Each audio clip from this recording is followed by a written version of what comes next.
का बलिदान। गांव के किनारे एक छोटा सा घर था जिसमें रमेश अपने परिवार के साथ रहता था। रमेश एक गरीब किसान था, लेकिन उसका सपना था कि उसका बेटा राहुल एक दिन पढ़ लिख कर बड़ा आदमी बने। पत्नी सुनीता के साथ रमेश ने अपनी जिंदगी की हर खुशी राहुल की पढ़ाई के लिए समर्पित कर दी थी। राहुल पढ़ाई में होशियार था। गांव के स्कूल में वह हमेशा अच्छे नंबर लाता था। रमेश को अपने बेटे पर गर्व था, लेकिन किस्मत ने रमेश के परिवार की परीक्षा लेने का फैसला किया। एक साल गांव में भयंकर सूखा पड़ा। खेतों में फसल बर्बाद हो गई और रमेश के पास कोई आय का साधन नहीं बचा। घर चलाना मुश्किल हो गया, लेकिन उसने राहुल की पढ़ाई को कभी नहीं रोका। उसने अपनी गाय बेच दी, जो उसके परिवार का मुख्य सहारा थी। राहुल को पता था कि पिता ने कितने बलिदान दिए थे, लेकिन रमेश ने उसे हमेशा कहा, बेटा तेरा पढ़ना ही मेरी असली कमाई है। समय बीतता गया। राहुल ने अपनी मेहनत और पिता के आशीर्वाद में इंजीनियरिंग की पढ़ाई पूरी की और एक बड़ी कंपनी में नौकरी पा ली। वह अपने माता पिता को सहारा लेने की तैयारी कर रहा था, लेकिन ठीक उसी समय रमेश की तबीयत बिगड़ने लगी।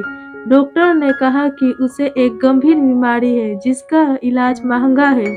राहुल ने नौकरी से मिली पहली तनख्वाह पिता के इलाज पर खर्च कर दी, लेकिन हालत दिन पर दिन खराब होती जा रही थी। राहुल ने शहर के सबसे बड़े हॉस्पिटल में पिता को भर्ती कराया।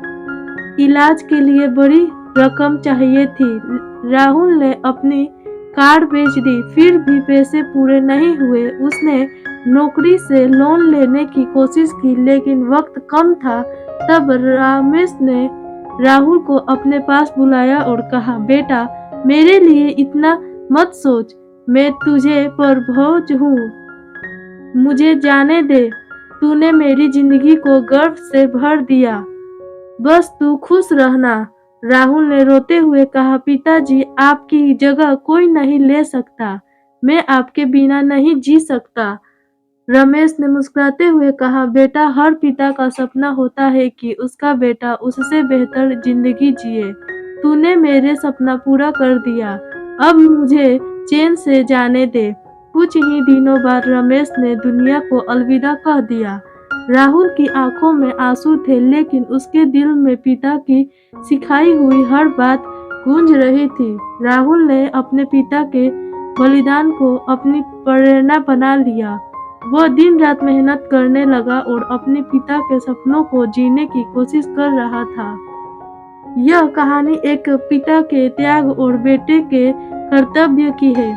यह हमें सिखाती है कि माता पिता के बलिदान का कर्ज कभी नहीं चुकाया जा सकता, लेकिन उसके सपनों को जीकर उनकी आत्मा को सच्ची शांति दी जा सकती है।